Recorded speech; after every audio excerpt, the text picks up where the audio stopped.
So one of my videos recently took off and went pretty viral, I guess, reaching 15.5 million views in just 24 days. And in this video I'd like to discuss that a little bit, mostly because I feel like there's a lot of misinformation out there of how this whole YouTube thing actually works. And especially in my case, a lot of young musicians I talk to whenever I'm on tour aren't exactly sure if they should start this whole YouTube thing, while others start at a really young age already, thinking that a million views will probably translate to $1 million, right? So to hopefully help out as many people as I can with this video, I want to be as transparent as possible and give you the actual numbers, tell you what happened, how you can achieve this yourself. Let's simply start with the video in question. You've probably seen it by now. It's the one that I made about my in-ear mix on stage. So in the video you could hear what I'm actually hearing on stage in my in-ear headphones. As we dive into the analytics, you can see that it was actually shown to 21.5 million people in their feeds and 13.8 million unique viewers, which is kind of crazy. That's more than I can comprehend. As you would expect, over 90% of these people came from the Shorts feed, so just browsing through Shorts. Now, I don't want to bore you to death with all this data, but if you are posting videos yourself or you're planning on posting some in the future, here are the two things that are really important here. First of all, 72.2% of people actually viewed the short and only 27.8% swiped away. So as the video was pushed out more and more to a broader and broader and broader audience, people were still interested in watching it, which leads to my most important tip I'll tell you in 1 second. Before that, here's the other and even more important metric, the average view duration. As you can see, people watch this short for 31 seconds on average. And if we scroll down a little bit, we can see that the short is 35 seconds long. So on average, people watched 90% of this short. And since we're talking about shorts here, this is actually a bit of a longer video, as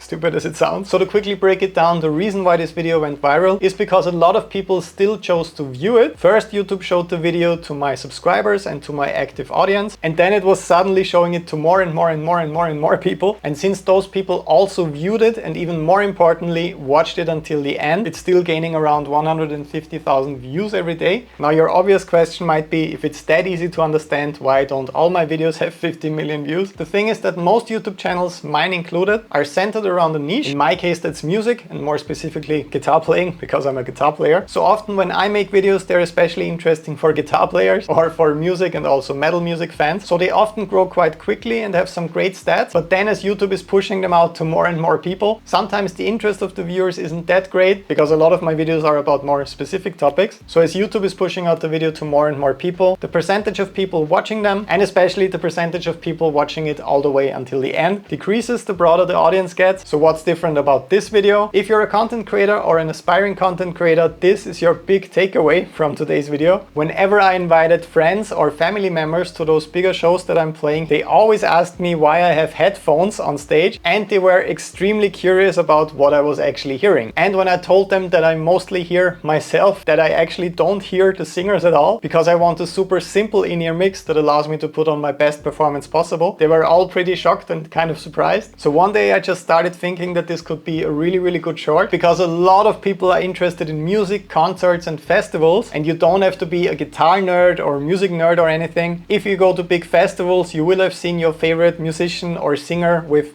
those headphones, right? So this is an interesting topic for a lot of people outside of my own bubble. But here's the cool thing, of course, it still overlaps with what I'm usually doing on my channel, which is playing guitar. So once again, if you're a content creator or an aspiring content creator, don't make the mistake that I often make, getting super lost inside that bubble and going for more specific topics that are interesting for you, the person who has spent thousands and thousands of hours inside this universe, in my case playing guitar. Think about interesting topics for people who are not part of your small niche or bubble. Simply put, topics and video ideas that are really interesting for quote-unquote normal people who have nothing to do with your passion or hobby or whatever you're making videos about. That's how you end up with a viral video like this. At least in my case, that's always the explanation behind my most viral videos. Like these ones where I played my songs, but I experimented with my instrument quite a lot, which made these videos quite interesting for people far outside the usual guitar nerd bubble. And the reason why that's extremely important and helpful is you will also gain some new fans and subscribers, because as you can see, most of the viewers are not subscribed. They're actually new viewers who haven't seen me before. Of course, not all of those around 14 million people subscribed. It's actually a relatively small percentage, 12.3 thousand people. But the next big benefit with a video like this is that the same exact video also went viral on Instagram, on Facebook and on TikTok as well, reaching millions and millions of people over there as well. And I also gained a lot of followers from that. So having even just one video like this can really change a lot of things for you. And here's the question most people are curious about: what do you actually make when a video kind of hits a crazy amount of views, at least from my standard? So when we click on revenue, you can see that in the last 24 days the video generated 1,928 euro, which is a little bit above $2,000. So you can see down there the revenue for every 1,000 views,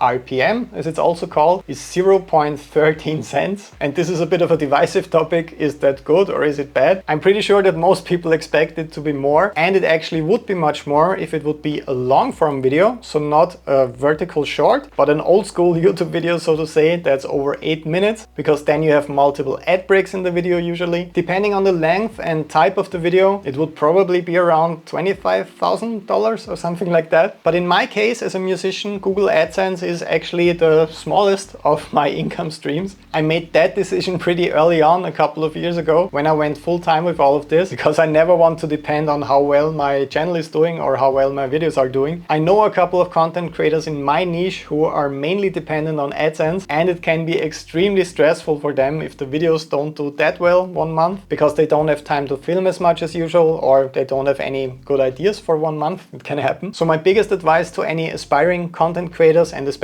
musicians in my case, because I'm a musician as well, is not just relying on Google AdSense, because you will have good months and bad months, and it can really impact what you're doing if you're desperately trying to crank out a hit video, or if you have like 4 or 5 videos in a row that didn't do that well. So in my case, some of the other streams of income are of course the touring stuff. You see a lot of it recently on this channel, because I love to be on the road playing tours, festivals with and for different artists. In fact, I'm going on my next solo European tour together with Ola England and Charles Berthoud in January and February. You can check that out with the link in the description and in the first comment down below. Would be awesome to see you on this tour. And of course, thanks to your amazing support, the streaming royalties and publishing stuff is also way above YouTube by now. Of course, there's also my own guitar academy on patreon.com/BERNTH with around 8,200 active students at the moment, I think. I made multiple online courses and masterclasses as well, because I can't shut up about playing guitar. There are almost 50,000 students by now for all of that stuff combined. And once you build your audience, you also constantly get offers for sponsorships or collaborations with different brands. I don't tend to do those that much, and I only accept around 1 or 2 each year, only if they are really cool. Like a couple of weeks ago, I worked together with the video game Smite. They wanted me to make a metal version of the theme of the video game for an upcoming trailer. And those are just a couple of the things that I personally like to do. The list goes on and on. I don't want to take too much of your time with this video. I just wanted to give you a transparent answer on the revenue topic here on YouTube, and some personal tips that were hopefully helpful when it comes to navigating all that. As always, I'd love to hear what you think about all this. Leave a comment down below. Don't forget to get a ticket today for my tour with Charles Berthoud and Ola England. The link is down below as well in the description and in the first comment. Thanks so much for watching. See you on tour.